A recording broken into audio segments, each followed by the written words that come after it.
Oke, kita lanjutkan pertemuan kita di mata kuliah manajemen keuangan lanjutan.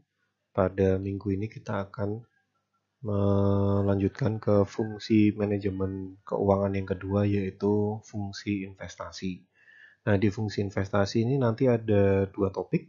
Topik pertama kita bahas minggu ini yaitu capital budgeting, dan topik kedua adalah mengenai arus kas pada capital budgeting yang akan kita bahas minggu depan.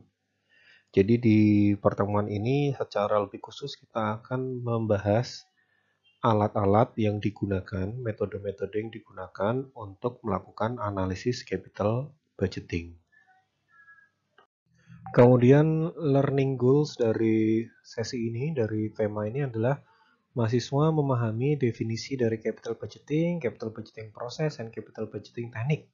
Jadi tahu definisi capital budgeting itu apa, proses capital budgeting itu apa, serta teknik-teknik yang ada di capital budgeting. Kemudian mahasiswa mengetahui caranya menghitung dan mengambil keputusan berdasarkan yang namanya payback period method, metode payback period. Kemudian mahasiswa mengetahui cara menghitung dan membuat keputusan berdasarkan dari metode net present value. Kemudian mahasiswa mengetahui bagaimana cara menghitung dan mengambil keputusan berdasarkan metode internal rate of return atau IRR. Kemudian mahasiswa mengetahui keunggulan dan kelemahan dari NPV serta IRR. Kemudian plus minus dari dua metode tersebut. Mana yang sering digunakan, keunggulan dan kelemahannya apa, kapan kita menggunakan NPV dan kapan kita menggunakan IRR. Nah, kemudian kita masuk ya ke materi capital budgeting-nya. Jadi capital budgeting itu apa sih? Capital budgeting itu adalah suatu aktivitas yang dilakukan oleh manajer. Jadi setelah dapat dana, ya kan, melalui struktur modal itu baik berupa hutang maupun ekuitas, kemudian dana itu kan harus dipakai ya. Ini kan dana jangka panjang. Dan jangka panjang harus dipakai. Nah, dipakai untuk apa? Dipakai untuk investasi. Ya, jadi capital budgeting itu membantu, ya, masuknya di sini nih capital budgeting membantu perusahaan, tepatnya manajer keuangan, untuk memilih investasi jangka panjang, ya, dari sumber-sumber dana yang sudah dimiliki, yang sudah diperoleh sebelumnya melalui struktur modal. Tugasnya di sini. Nah, investasi jangka panjang adalah investasi yang merujuk kepada investasi di aset tetap.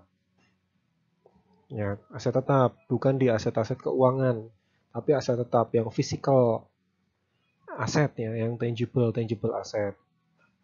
Nah, pertanyaannya kenapa kemudian investasi jangka panjang berupa aset tetap itu harus dianalisis menggunakan capital budgeting, atau kenapa harus dianalisis, ya kan? Karena pertama alasannya, karena aset-aset tetap itu mahal. Ya kan, butuh uang yang banyak. Artinya modal sumber dananya itu juga membutuhkan dana yang banyak. Berarti harus dipastikan bahwa aset yang dipilih, yang dibeli ini tepat sasaran, bisa meningkatkan produktivitas perusahaan. Kemudian karena umurnya jangka panjang, aset tetap ini harus dianalisis. Kalau umurnya jangka pendek, kalau gagal ya udah, misal sebulan 2 bulan, kalau gagal ya udah, dampaknya kan nggak terlalu signifikan. Tapi ini udah bangun pabrik yang umurnya buat 30-40 tahun, ternyata gagal, ya kan, berarti kan kerugiannya sangat signifikan. Kalau investasi jangka panjang mandek, bayar ininya gimana? Bayar biaya hutang, biaya ekuitasnya kan kesulitan juga. Maka kita memerlukan capital budgeting untuk membantu perusahaan memilih investasi jangka panjang yang tepat. Kemudian, ya, investasi jangka panjang ini adalah investasi yang gunanya untuk meningkatkan produktivitas perusahaan. Produktivitas itu nanti diterjemahkan menjadi penjualan, ya, produktivitas naik, penjualan naik, laba naik. Ya, laba naik berarti kinerjanya baik. Sehingga ini sangat krusial. Kalau perusahaan ingin meningkatkan laba, investasi yang dia harus dipilih adalah investasi di aset tetap. Harus bangun pabrik baru, harus buka kantor cabang, harus membeli mesin baru, dan lain-lain. Karena itu adalah aset-aset yang bisa membantu meningkatkan laba secara tidak langsung. Nah, ini saya ambilkan beberapa contoh, ya, berita yang ada di Kontan. yang merujuk kepada aktivitas capital budgeting perusahaan. Jadi kalau di dunia praktis itu capital budgeting seringnya disebut sebagai CAPEX ya. CAPEX atau capital expenditure. Ya, capital expenditure.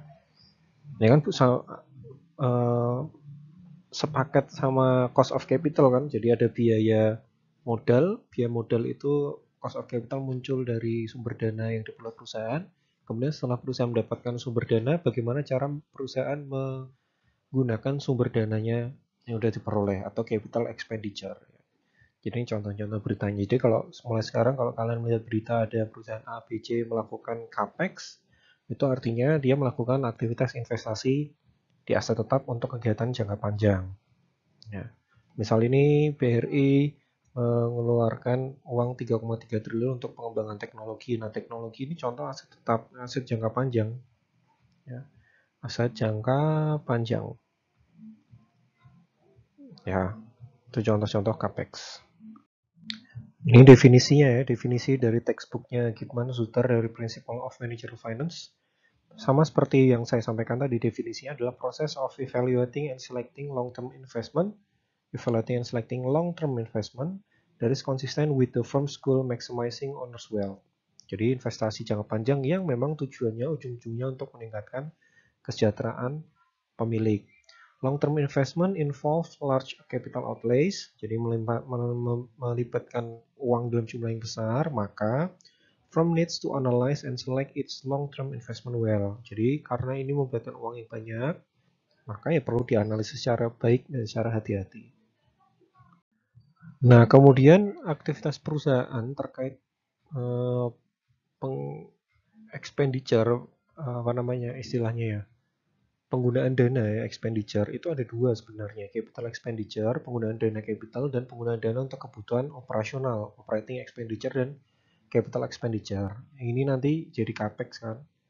Nah, CAPEX itu intinya adalah sumber dana yang diharapkan mampu memberikan keuntungan, manfaat over long period time, lebih dari 1 tahun. Contohnya ya tadi, pembelian aset tetap, pembelian properti, equipment, machinery. Bahkan kalau perusahaan melakukan merger and akuisisi, itu juga salah satu bentuk dari capital expenditure. Karena merger and akuisisi kan jangka panjang juga kan. Nah, kebalikannya ada yang namanya operating expenditure. Adalah dana yang dipakai oleh perusahaan yang diharapkan memberikan keuntungan dalam jangka waktu pendek, kurang dari 1 tahun. Jadi ini biasanya meliputi aktivitas-aktivitas yang melibatkan adanya kas, piutang, persediaan. Jadi dana perusahaan itu dipakai buat cadangan kas, dana perusahaan dipakai buat membeli persediaan dan lain-lain, kayak operating expenditure. Jadi kalau capital expenditure itu tempatnya ada di long term debt, equity, dan fixed asset. Kalau operating expenditure ini membicarakan mengenai current asset dan current liabilities. Nah, operating expenditure ini tidak akan meningkatkan produktivitas. Operating expenditure itu cuma memastikan bahwa kegiatan bisnis sehari-hari itu berjalan lancar. Tapi kalau perusahaan ingin meningkatkan produktivitas, ingin berkembang, ingin ekspansi, ingin menambah jumlah konsumen, ingin meningkatkan produksi, itu fokusnya kepada capital expenditure. Nah, kegiatan-kegiatan yang umumnya dilakukan pada saat capital expenditure adalah satu, ekspansi, ya kan? Kemudian replacement or renewal of fixed asset. Jadi menjual aset kemudian diganti dengan yang baru, menjual gedung kemudian beli gedung yang baru, kemudian ada misal renovasi, memperluas pabrik dan lain-lain. Itu adalah hal-hal yang akan dilakukan dari capital expenditure. Kemudian ini adalah terminologi yang sering muncul nanti dalam capital expenditure atau capital budgeting. Yang pertama ada independent project dan mutual exclusive project, sama seperti yang saya jelaskan di pembahasan soal cost of capital ya. Independent project itu adalah kondisi pada saat suatu project investasi itu unrelated, project A dan B itu nggak berhubungan, sehingga penerimaan satu project tidak akan mempengaruhi penerimaan yang lain. Jadi kalau saya milih satu project berarti yang satunya harus tidak dipilih, itu enggak. Itu namanya mutual exclusive project. Tapi kalau independent project, semua project bisa dipilih selama memiliki atau selama memenuhi syarat dan ketentuan yang berlaku. Selama masih layak untuk investasi, project bisa diterima. Kemudian terminologi berikutnya adalah unlimited fund atau capital rationing. Ini terkait dengan ketersediaan dana. Unlimited fund itu berarti kondisi pada saat ya ketersediaan dananya itu tidak terbatas. Sedangkan capital rationing ini berhubungan dengan keterbatasan sumber dana. Nah, biasanya ini akan berhubungan dengan terminologi sebelumnya. Unlimited fund itu biasanya akan memudahkan perusahaan memilih proyek-proyek yang independen. Karena dananya banyak, maka semua proyek tidak saling berkaitan, bisa dipilih semua kalau semuanya memang layak. Sedangkan yang capital rationing ini biasanya berhubungan dengan yang mutual eksklusif. Mutual eksklusif kan satu proyek harus lebih unggul daripada yang lain sehingga proyek lainnya tidak bisa dipilih gitu kan. Kalau udah milih A nggak bisa milih B. Nah itu salah satu alasannya gara-gara ada capital rationing. Perusahaan hanya memiliki specific amount of dollars available for investment. Kemudian yang terakhir adalah accept or reject approach. Ya, ini terkait dengan keputusan penerimaan maupun penolakan proyek, apakah proyek itu sudah memiliki kelayakan. Ya nanti kita akan latihan menggunakan alat yang bisa membantu kita memutuskan apakah kita menerima atau menolak suatu proyek. Dan yang ini adalah ranking approach yang terakhir. Ini berkaitan kalau kita punya alternatif proyek A, B, C, D, diurutkan dari yang paling layak sampai yang paling tidak layak ya bagaimana. Ini sama seperti latihan soal nomor 2 di cost of capital ya. Ranking of project based on some predetermined measure such as rate of return to select the best project. Peringkat dari suatu project yang didasarkan dari ukuran yang sudah ditentukan sebelumnya, predetermined, seperti rate of return ya, untuk memilih project terbaik. Kemudian teknik, karena korporasi harus mengevaluasi berbagai macam kesempatan investasi jangka panjang setiap tahunnya, maka untuk membantu manajer memilih investasi yang paling tepat, nah tepat ini adalah ukurannya investasi itu harus konsisten dengan tujuan perusahaan, yaitu memaksimalkan kesejahteraan shareholders. Maka ada teknik-teknik yang bisa kita gunakan untuk membantu memilih investasi yang paling tepat. Kemudian pada prinsipnya teknik-teknik tersebut harus atau akan menggunakan prinsip-prinsip yang ada di nilai waktu dari uang, kemudian prinsip-prinsip resiko dan return. Jadi teknik-teknik yang akan kita gunakan itu sudah atau harus menggunakan dasar nilai waktu dari uang maupun prinsip resiko dan return. Oke, yang pertama adalah payback period. Payback period adalah metode sederhana untuk mengevaluasi suatu rencana investasi. Ya. Saking sederhananya, due to its simplicity, it can be considered as unsophisticated method. Saking sederhananya, ini dianggap metode yang nggak canggih dan mungkin ya reliabilitasnya, kehandalannya tidak terlalu diutamakan ya. Jadi bukan indikator utama sebenarnya. Tapi pada intinya, payback period itu akan memberikan informasi mengenai waktu yang diperlukan perusahaan untuk memperoleh pengembalian uang investasi. Ya, waktu yang diperlukan. Jadi kalau saya mengeluarkan uang 100 juta untuk suatu kegiatan investasi, butuh berapa lama sampai suatu investasi yang saya lakukan itu memberikan tambahan uang 100 juta kepada saya, mengembalikan uang 100 juta saya. Payback period. Nah, semakin cepat, maka investasi itu dianggap semakin baik. Karena kan ya namanya investor pengennya kan uangnya kembali lebih cepat. Ya, itu kayak kalau kalian minjemin uang pada teman kalian terus kalian nanya mau dikembalin berapa lama. Ada yang ngomong 5 bulan, ada yang ngomong 1 tahun. Maka kan kalian lebih nyaman dengan yang mau mengembalikan lebih cepat. Nah, begitu juga investasi. Kalau dihadapkan dua pilihan investasi, mana yang lebih cepat untuk pengembalian uangnya, BEP-nya lebih cepat, maka perusahaan akan memilih yang lebih cepat. Nah, ini contohnya, ada Project X dan Project Y. Project X dan Project Y membutuhkan dana yang sama, membutuhkan dana investasi yang sama, $10.000, $10.000. Kemudian di tahun pertama Project X memberikan keuntungan 5.000, Project Y memberikan keuntungan 3.000.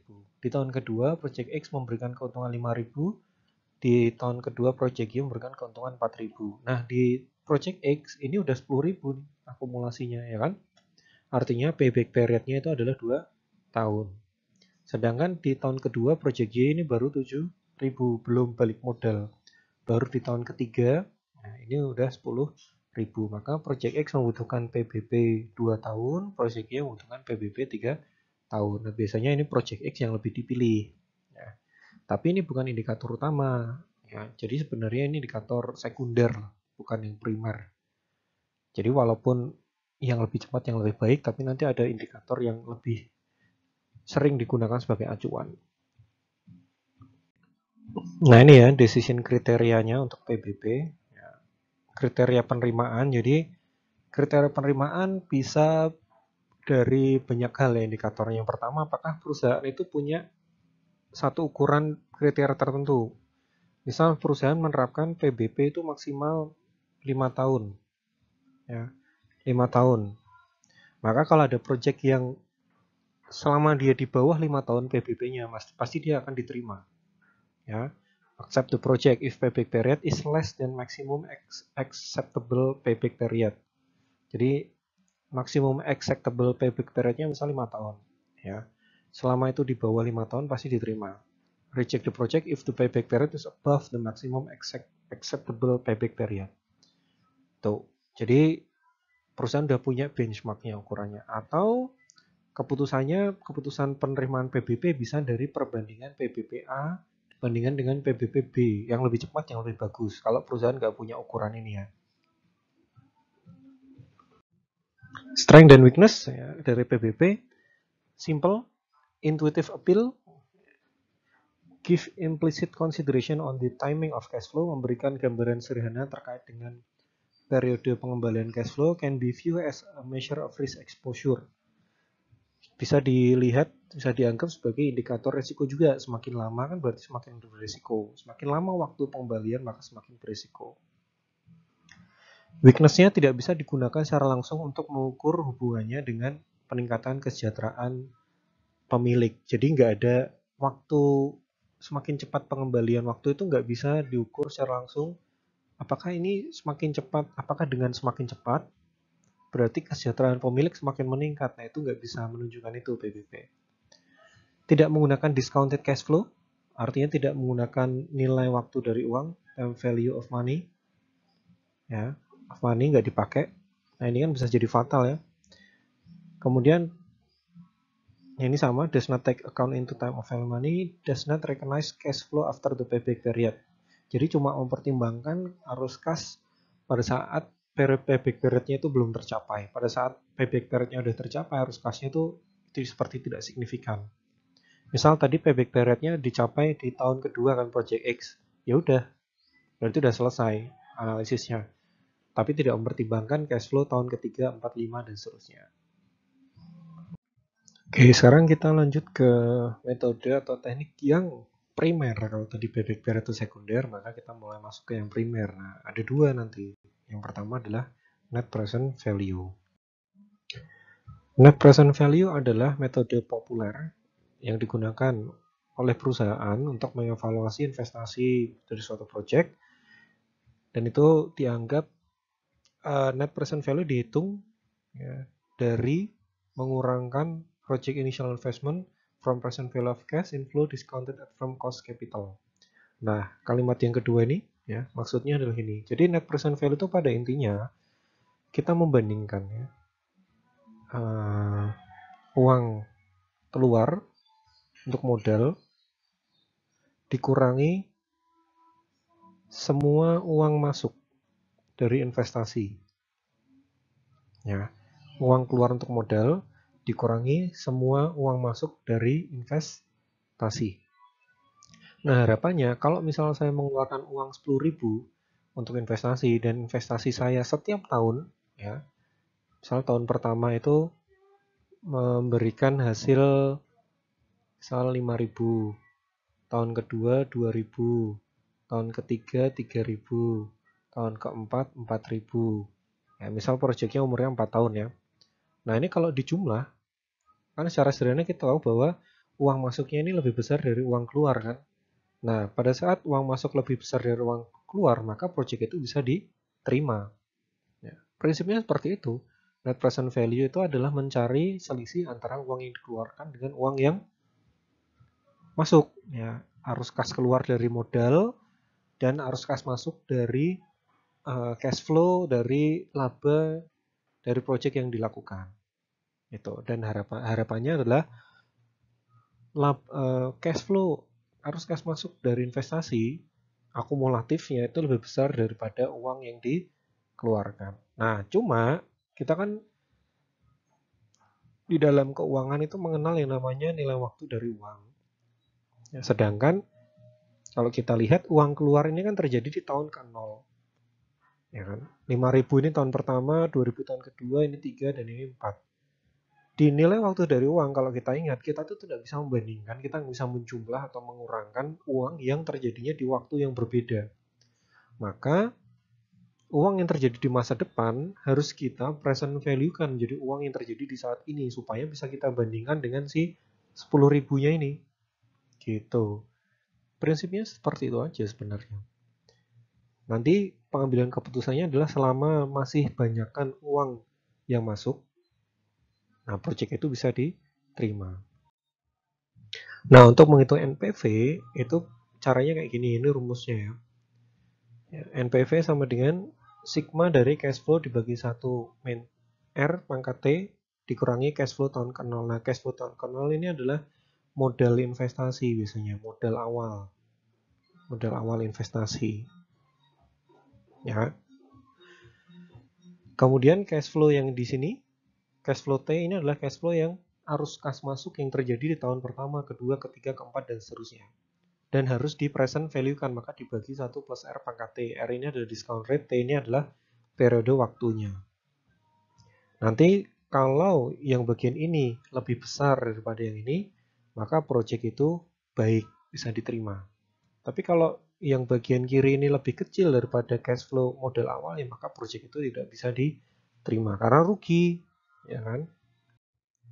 Nah, ini ilustrasinya ya, project A. Project A ini modal awalnya 42.000. Ingat arus kas keluar itu dikasih tanda negatif untuk menunjukkan bahwa itu cash outflow, arus kas keluar. Kemudian hasil investasi Project A di tahun pertama itu menghasilkan uang 14.000, tahun kedua 14.000, 14.000 seterusnya. Selama 5 tahun 14.000 terus. Ya. Kemudian yang kita lakukan adalah kita present value kan satu-satu. Jadi ini udah akumulatif ya ceritanya, tapi kita present value kan. Misal ini dipindah ke sini. Berarti 14.000 dibagi 1,1 pangkat 1. Ya. 1 plus R. R-nya kan 10%, berarti 1 plus 10% adalah 1,1. Kemudian ini pindah ke sini. 14.000 dibagi 1,1 pangkat 2. Ini dipindah ke sini. Ya, tahun ke-0 semuanya. 14.000 dibagi 1,1 pangkat 3 dan seterusnya sampai tahun kelima. Nah, ini kalau dijumlah sampai tahun kelima ketemunya 53.071. Ya, ini adalah present value dari arus kas masuk di masa depan. Ya, 53.000 adalah present value arus kas masuk di masa depan. Nah, kemudian dicari selisihnya dengan arus kas yang dikeluarkan. Oh, ketemu NPV-nya positif. Jadi selama NPV itu positif, project itu layak diterima. Syaratnya cuma dia harus positif. Kalau negatif artinya present value arus kas masuk di masa depannya lebih sedikit daripada modalnya. Nah, itu jelek. Ya. Ini cara menghitung manualnya ya. Nah, kita juga bisa menghitung menggunakan financial calculator. Ini project yang sama, datanya sama. Ini saya ambilkan dari financial calculator. Kita tinggal masuk ke financial calculator, terus pilih menu yang ini, IRR NPV calculator. Kemudian kita diminta mengisi discount rate, ini 10% saya isi. Kemudian cash flow tahun ke-0 adalah minus 42.000, yang ini. Kemudian cash flow tahun pertama 2, 3, 4, 5, saya masukkan 14.000 semuanya. Kemudian saya pencet calculate. Nanti langsung keluar hasilnya ini. Sama kan 11.071 untuk NPV-nya. Bahkan langsung ketemu IRR-nya. Jadi nanti IRR pun langsung kita hitung menggunakan financial calculator. Ya. Ini sama hasilnya ya. Jadi nanti kalau ujian ada soal untuk menghitung NPV, nggak perlu repot karena bisa langsung menggunakan kalkulator ini. Kemudian contoh yang kedua, project B. Nah, project B ini perbedaannya adalah cash flow-nya itu uneven atau tidak merata ya setiap tahunnya. Arus kas masuknya nggak sama. Kalau tadi kan 14.000 semuanya ya. Nah, ini 28, 12, 10, 10, 10. Nah, ini harus di-present value-kan satu-satu. Ini di-present value-kan ke sini ya. 28 ribu dibagi 1,1 pangkat 1. 12.000 dibagi 1,1 pangkat 2. 10.000 dibagi 1,1 pangkat 3. 10.000 dibagi 1,1 pangkat 4 dan 10.000 dibagi 1,1 pangkat 5. Nanti ketemunya yang ada di sini. Nah, ini NPV-nya positif juga, 10.924. NPV B positif, berarti layak diterima. Ya. Nanti kalau diminta membandingkan NPV A dan NPV B, ya, kalau dua-duanya sama-sama positif, yang lebih layak diterima kalau kita cuma milih satu atau mutually eksklusif, maka kita pilih yang positifnya lebih besar, NPV-nya lebih besar. Tapi kalau proyeknya itu independen, selama NPV A dan B itu positif, maka semuanya bisa diterima. Ya. Nah, ini sama, saya tunjukkan caranya menggunakan financial calculator, masuk ke sini lagi, IRR NPV calculator, discount rate-nya dimasukkan, cash flow-nya minus 45.000 harus kas keluar. Kemudian cash flow 1, 2, 3, 4, 5 dimasukkan. Nah, ketemu langsung IRR dan NPV-nya.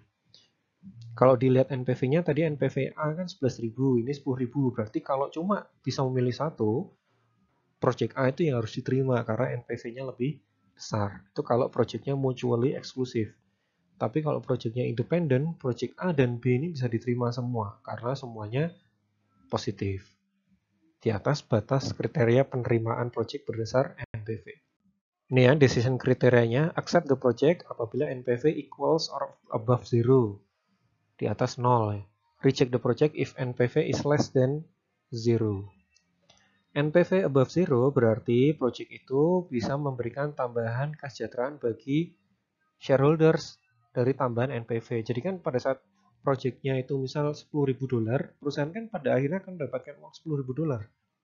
Nah, uang $10.000 ini kan masuk ke dalam return. Ya, return nanti ujung-ujungnya bisa meningkatkan kesejahteraan pemilik. Kemudian kita juga yang namanya PI atau Profitability Index. Profitability Index ini sebenarnya variasi dari metode NPV ya. Kalau NPV tadi kan di sini sigma CF dibagi 1 plus R dikurangi CF0 kan. Nah, kalau di NPV sigma CF dibagi 1 plus R itu dibagi CF. Jadi ini tempatnya di bawah sini. Ya, artinya ini kan bisa kita simpulkan berarti ini pembagian antara sigma uang masuk ya dibagi uang keluar. Ya. Kriteria penerimanya adalah proyek ini diterima apabila PI-nya itu lebih besar dari 1. Kalau lebih besar dari 1 berarti uang masuknya sigmanya lebih besar dari uang keluar. Gitu. Itu gampang ya sebenarnya. Jadi tadi misal proyek B ya. Proyek B tadi uang masuk present value-nya adalah sigma present value-nya itu kalau nggak salah sekitar 55.000. Kemudian sigma initial investment-nya itu adalah 40 ribuan ya tadi ya. Nah, ini tinggal dibagi, ini kan lebih dari 1. Ya. Nanti kalian coba cek lagi project B dan project A. Ini benar nggak yang saya sampaikan. Tapi pada intinya ini akan konsisten ya antara PI dan NPV. Kalau NPV itu positif, pasti PI itu lebih besar dari 1. Kalau NPV itu negatif, maka PI kurang dari 1. Pasti. Ini pasti. Kemudian IRR atau Internal Rate of Return yang sudah kalian lihat tadi di dalam financial calculator itu juga merupakan metode primer, teknik primer, metode salah satu indikator utama yang digunakan untuk pengambilan keputusan selain NPV. Nah, ini definisinya, tapi secara sederhana, definisi saya supaya nggak bingung, Internal Rate of Return itu adalah persentase keuntungan dari project, udah itu aja.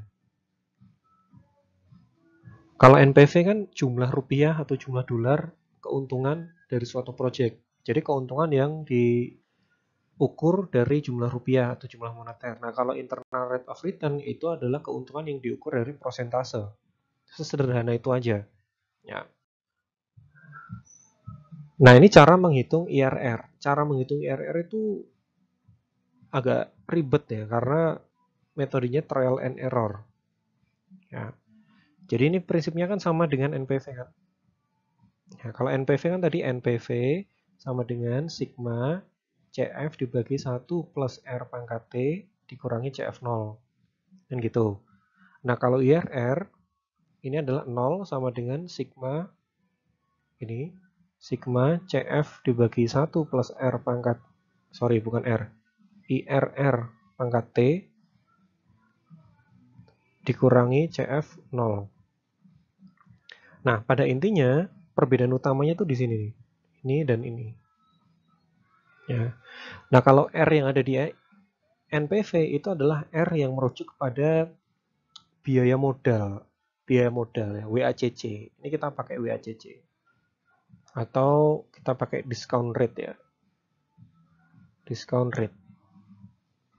Sedangkan di IRR ini bukan R tapi IRR. Nah, ini adalah keuntungan.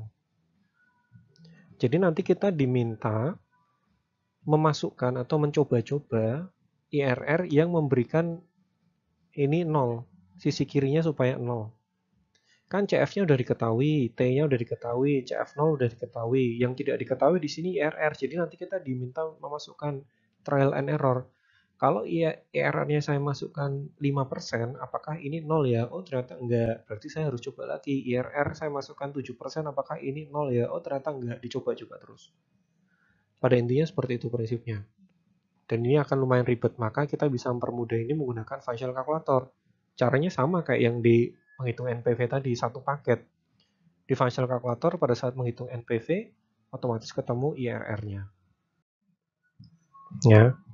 Nah ini tadi udah ada di financial calculatornya, IRR ini. Ya, diminta mencari ininya loh nih. Kalau di NPV kan ininya udah diketahui kan, discount rate-nya. Nah, kalau ini kita diminta mencari discount rate-nya supaya NPV-nya 0. Discount rate yang memberikan NPV 0 itu adalah IRR. Nah, supaya nggak bingung, pada intinya IRR adalah keuntungan suatu project dalam bentuk persentase. Berapa persen rate of return-nya. Kriteria penerimaan. Ya, penerimaan IRR. IRR diterima apabila dia lebih besar dari cost of capital. Ditolak apabila IRR lebih rendah dari cost of capital. Ini sama dengan contoh latihan soal cost of capital nomor 2. Kan ada cost rate of return-nya masing-masing kan. Cost of capital-nya 13% kalau saya nggak salah ingat. Kemudian selama rate of return-nya di atas 13%, maka project itu bisa diterima. Nah, itu adalah IRR. Jadi kalau kita punya menghitung WACC, ketemu WACC-nya 10%, kemudian project A IRR-nya 13%. Nah, ini menurut IRR udah cukup untuk layak diterima. Biayanya 10%, keuntungannya 13%. Tapi kalau project A itu IRR-nya 9%, maka ini tidak diterima. Ya, karena dia ngeluarin ongkos 10.000, 10%, dapat keuntungannya cuma 9%. Itu ya. Itu IRR. Gampang ya. Jadi diingat lagi, dipahami lagi kriteria penerimaan NPV, IRR, dan cara menghitungnya, baik itu manual maupun menggunakan financial calculator.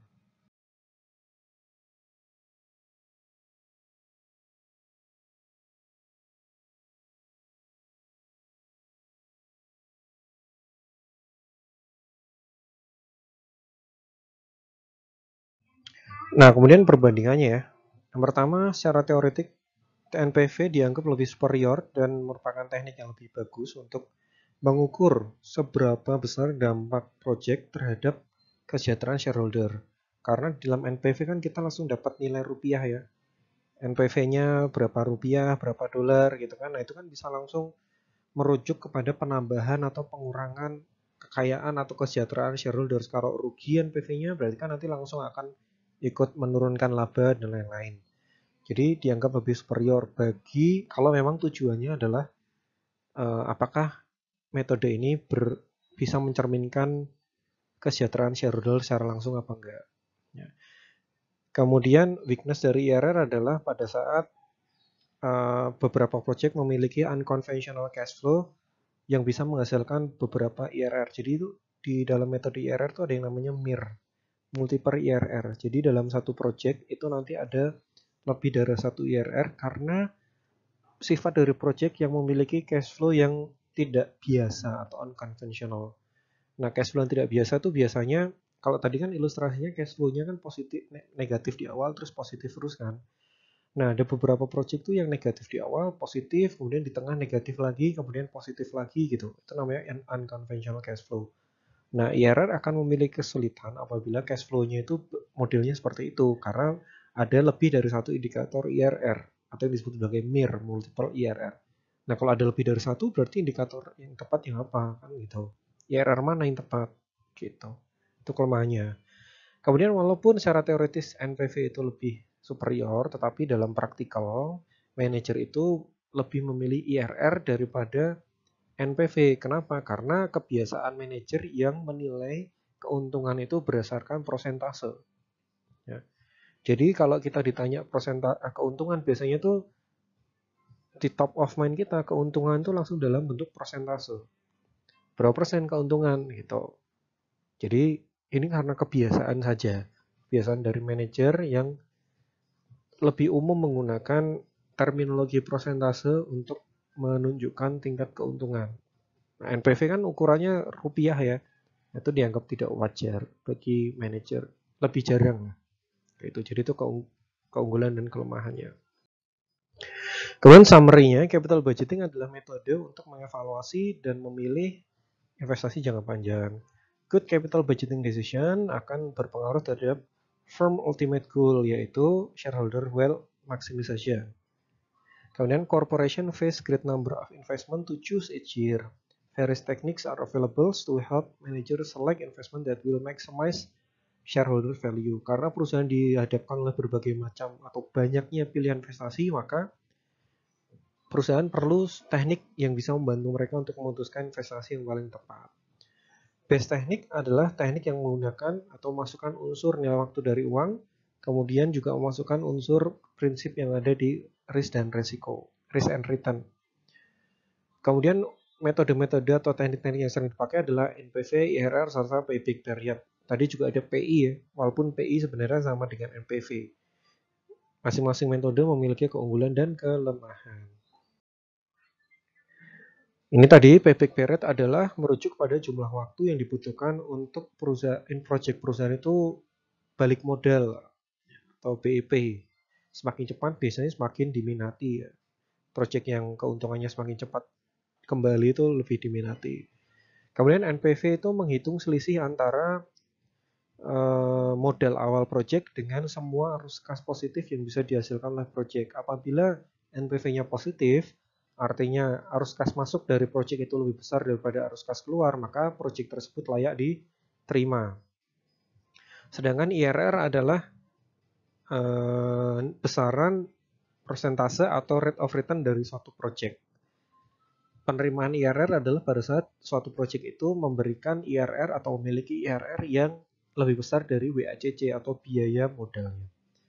Ya, jadi itu saja untuk capital budgeting. Minggu depan kita akan lanjutkan pembahasan mengenai arus kas yang ada di capital budgeting. Kemudian kita juga masih ada materi modal kerja dan masih ada materi dividen juga ya. Gitu aja. Terima kasih. Kalau ada pertanyaan silahkan ditanyakan.